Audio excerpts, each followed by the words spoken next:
Hello नमस्कार दोस्तों, आज हम अपने इस वीडियो में बताएंगे यामाहा ग्लैडिएटर बाइक की क्लच फिटिंग, जो कि हमने इसके इंजन को ओपन करके रखे हैं। इंजन को हमने अच्छे से क्लीन कर लिए हैं और इसके चेम्बर को अच्छे से साफ़ कर लिए हैं। साफ़ करने के बाद अच्छे से ल्यूब कर लेते हैं। ल्यूब करने के बाद हम इसमें अब आपको ऑयल पंप फिट करके बताएंगे। ऑयल पंप को फिट करने से पहले एक पैकिंग होती है, जो कि यह कुछ इस प्रकार से दिखाई देती है। इस पैकिंग में हमने रेजिबोंड का प्रयोग करके इसको कुछ इस प्रकार से सीट में बैठा दिए हैं। इसके बाद ये है ऑयल पंप, जो कि हमने इसको भी अच्छे से क्लीन कर लिए हैं और चेक करने के बाद ये अच्छा था तो इसे हमने वापस फिट करेंगे। फिट करने से पहले इसे प्रॉपर तरीके से चेक कर लेंगे। चेक करने के बाद इसमें हम सीट में कुछ इस प्रकार से बैठा देंगे। सीट में बैठाने के बाद हम ये दो स्क्रू होते हैं, जो कि ये कुछ इस प्रकार से दिखाई देते हैं।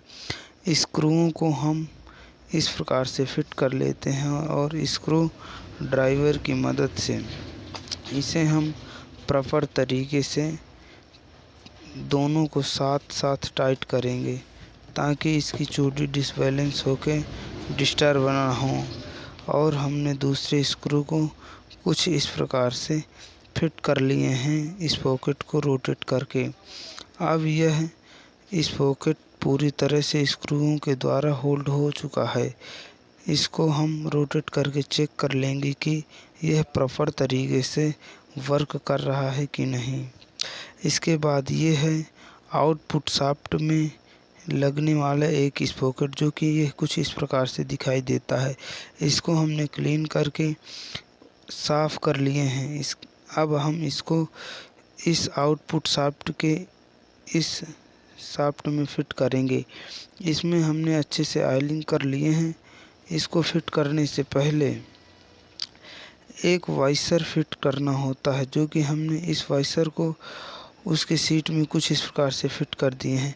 इस पॉकेट में एक तरफ कुछ नंबर दर्शाए हुए होते हैं, जो कि हमने इसको ऊपर रखते हैं और ये डार्कनेस वाला पार्ट्स अंदर की ओर कुछ इस प्रकार से फिट कर दिया जाता है, जो कि हमने इसे फिट कर दिए हैं और अच्छे से रोटेट करके चेक कर लिए हैं। यह इस पॉकेट फिट करने के बाद यह एक वाइसर होती है। इस वाइसर के बाद एक लॉक होता है, जो कि कुछ इस प्रकार से हमने फिट कर दिया है। इसमें एक वाइसर, इस पॉकेट, वाइसर और फिर लॉक, ये तीनों स्टेप के बाद ये पूरी तरह से लॉक हो चुका है। यह इस पॉकेट का काम होता है कि किक शाफ्ट को क्रैंक से रोटेट कराता है, जो कि गियर में भी किक मारने पर गाड़ी स्टार्ट हो जाती है। इसके बाद ये है गियर चेंजर पत्ती, जो कि यह गियर सिलेक्टर पत्ती भी इसे बोलते हैं। यह गियर स्टॉपर पत्ती को हमने कुछ इस प्रकार से फिट कर लिए हैं। स्प्रिंग को प्रॉपर तरीके से चेक कर लें और फिट कर दें। इसके बाद 12 नंबर के बोल्ट से इसको प्रॉपर तरीके से होल्ड करके रख दिए हैं। ये आपका प्रॉपर तरीके से टाइट हो चुका है, जो कि हमने इसे एल हैंडल की मदद से टाइट किए हैं और हम अब इसको न्यूट्रल पोजीशन में रख दिए हैं। न्यूट्रल पोजीशन में रखने के बाद ही अब हम इसमें इस शाफ्ट को फिट करेंगे। गियर शाफ्ट को फिट करने से पहले इसे अच्छे से क्लीन कर लें और प्रॉपर तरीके से ल्यूब कर लें, ताकि गियर डालने में किसी प्रकार की हार्डनेस ना फील हो। इसके बाद हम ये गियर शाफ्ट को फिट कर लेते हैं। इसमें कोई वाइसर नहीं होती, जो कि यह कुछ इस प्रकार से प्रॉपर तरीके से फिट हो चुकी है। इसको फिट करने के बाद इसे रिमूव करके चेक कर लें, इधर उधर बराबर परफेक्ट रूप से काम कर रही है कि नहीं। अब यह पूरी तरह से फिट हो चुकी है और हम इसे फिट कर दिए हैं। इसके बाद ये है किक शाफ्ट। किक शाफ्ट में ऊपर नीचे कोई विशेष वाइसर नहीं होती।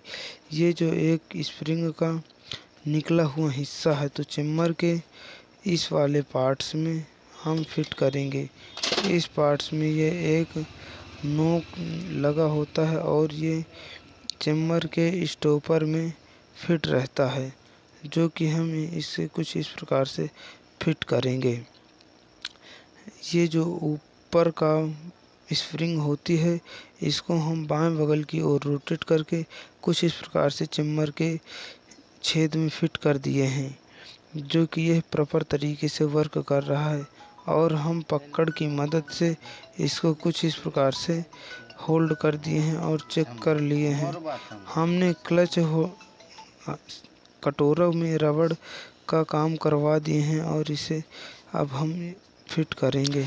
ये है एक स्पॉकेट, जो कि यह स्पॉकेट क्रैंक शाफ्ट में कुछ इस प्रकार से हम फिट कर देते हैं।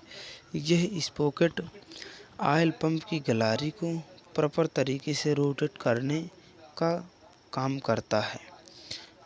अब इसके बाद ये है एक वेट, जो कि यह कुछ इस प्रकार से दिखाई देता है। ये इसमें एक कटनुमा अंदर की ओर झुका हुआ पार्ट्स होता है, जो कि क्रैंक शाफ्ट में के घाट में कुछ इस प्रकार से फिट हो जाता है। इसके बाद ये है प्राइमरी गियर। इस गियर में अंदर की ओर एक चाबी परफेक्ट रूप से फिक्स रहती है, जो कि क्रैंक शाफ्ट में वह चाबी कुछ इस प्रकार से होल्ड करके क्रैंक को रोटेट कराता है। इसके बाद ये एक मोटा वाइसर होता है, जो कि इसको कुछ इस प्रकार से हमने फिट कर दिए हैं। इसके बाद यह एक बोल्ट है, जो 19 नंबर की गोटी से टाइट किया जाता है। इसको अभी हमने नॉर्मली टाइट करके छोड़ दिए हैं। इसके बाद क्लच कटोरा में हम प्रॉपर तरीके से ऑयलिंग कर लेते हैं और इसको क्लच शाफ्ट में कुछ इस प्रकार से रोटेट करके फिट कर देते हैं। फिट करने के बाद इसे प्रॉपर तरीके से चेक कर लेंगे कि यह कहीं फंस तो नहीं रहा। इसके बाद यह पूरी तरह से फिट हो चुका है। इसको फिट करने के बाद हमने ये एक कट वाइसर होती है, जो कि ये कट वाइसर क्लच कटोरा के बाद यहाँ पर कुछ इस प्रकार से फिट कर दिया जाता है। इसको फिट करने के बाद अब हम इसमें क्लच प्लेट डालेंगे। क्लच प्लेट की जगह हम इसमें पूरी क्लच असेंबली डालते हैं, जो कि यह कुछ मीडियम क्वालिटी की है, हमें ओरिजिनल उपलब्ध नहीं हो पाई है। कट वाइसर के बाद हमने सेंटर को कुछ इस प्रकार से रोटेट करके क्लच शाफ्ट में फिट कर दिए हैं। अब हम इसमें क्लच प्लेटें कुछ इस प्रकार से खांचे में खांचे मिला के फिट कर रहे हैं। क्लच प्लेट, प्रेशर प्लेट, अब ये है क्लच प्लेट, इसके बाद प्रेशर प्लेट, फिर क्लच प्लेट और फिर प्रेशर प्लेट। ये पूरी तरह से फिट हो चुका है। इसके बाद ये है एक कट वाइसर, जो कि सेंटर में एक इसका स्पेशल कट पार्ट्स होता है, जो कि उसमें कुछ फिट हो जाती है, जो कि लॉक करके सेंटर को रखती है। और इसके बाद ये 17 नंबर के बोल्ट को हम फेंटर फूलर की से सेंटर को स्टॉप करके पकड़ लेते हैं। इसके बाद 17 नंबर की टी टामी की मदद से इसको हम पूरी तरह से टाइट कर लेते हैं। इसको हम पूरी तरह से टाइट कर चुके हैं। अब हम क्रैंक के बैलेंस में 17 नंबर के बोल्ट को, जो हमने नॉर्मली छोड़ दिए थे, अब इसको पूर्ण रूप से अच्छे से टाइट कर देंगे। इसके बाद यह एक छर्रा है, जो कि ये क्लच शाफ्ट में डाल दिया जाता है, जो कि ये प्रॉपर तरीके से वर्क करता है। इसके बाद ये है क्लच एडजस्टिंग पिन, जो कि हमने इसको कुछ इस प्रकार से फिट कर दिए हैं। इसी से हम क्लच को एडजस्ट किया जाता है। और ये सेंटर में एक डॉट बना होता है और हब में एक तीर का सिग्नल बना होता है, जो कि तीर के निशान को उस सेंटर से मैच करा के हमने इसे प्रॉपर तरीके से फिट कर लिए हैं। अगर हब और सेंटर की टाइमिंग आउट हो जाएगी तो आपका क्लच प्रॉपर तरीके से वर्क नहीं करेगा।